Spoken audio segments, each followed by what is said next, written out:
নবী করিম সাল্লাল্লাহু আলাইহি ওয়াসাল্লাম বলেছেন ইন্নাল্লাহা লা ইউহিব্বুল মুসবিলিন, নিশ্চয়ই ইসবালকারীকে অর্থাৎ টাকুন নিচে যে পুরুষরা পোশাক আশাক পরে এদেরকে আল্লাহ তাআলা পছন্দ করেন না। ভাইরা আমার, এভাবে আল্লাহর অপছন্দনীয় মানুষের তালিকা হাদিসের দিকে যখন তাকাই তখন আমরা আরো অনেক পাই যে কথায় কথায় ঝগড়া করে অনেক বেশি, তাকে আল্লাহ তাআলা পছন্দ করেন না। যে ব্যক্তি বেচা কিনা করতে গিয়ে কথায় কথায় শপথ করে, কসম খায় এবং কাস্টমারকে ঠকাবার জন্য মিথ্যা কসম খায় এবং প্রয়োজনে অপ্রয়োজনে কসম করে, অনেক দোকানদারও আছে এরকম, তাদেরকে আল্লাহ তাআলা অপছন্দ করেন।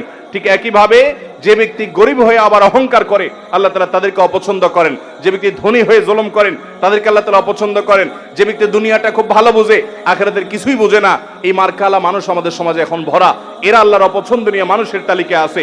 আল্লাহর অপছন্দনীয় মানুষের তালিকা এরকম খুঁজলে আমরা আরো অনেক পাবো কোরআন এবং হাদিসের আলোকে। আমরা কোরআন থেকে এবং নবী করিম সাল্লাল্লাহু আলাইহি ওয়াসাল্লামের হাদিস থেকে আল্লাহর অপছন্দনীয়, আল্লাহ যাদেরকে ঘৃণা করেন, অপছন্দ করেন সে মানুষগুলোর তালিকা জানলাম। আল্লাহ যাদের অপছন্দ করেন তারা কোথায় যাবে? জান্নাতে না জাহান্নামে? আল্লাহর অপছন্দের মানুষগুলো কি জান্নাতে যাওয়ার সুযোগ আছে? তাহলে আমাদেরকে মন্দ কথার ছড়াছড়ি এটা থেকে বেরিয়ে আসতে হবে। এই গুনাহের কাজ করা যাবে না। এটাকে শিল্পে পরিণত করা হয়েছে আজকাল সোশ্যাল মিডিয়াতে, এবং সীমা লঙ্ঘন করা যাবে না। সীমা লঙ্ঘন কি সেটা আবার বুঝতে হবে।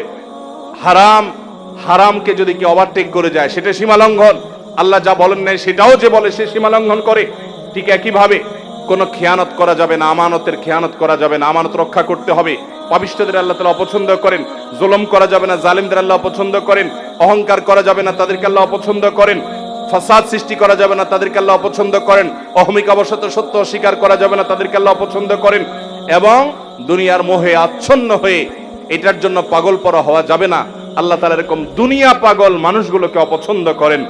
ভাইরা আমার, অশ্লীলতা যারা করে, রাগঢেক না করে যারা অশ্লীলতাকে শিল্পে পরিণত করেছে, বেহায়াপনাকে যারা শিল্পে পরিণত করেছে, এই মানুষগুলো আল্লাহ অপছন্দের এবং ঘৃণার।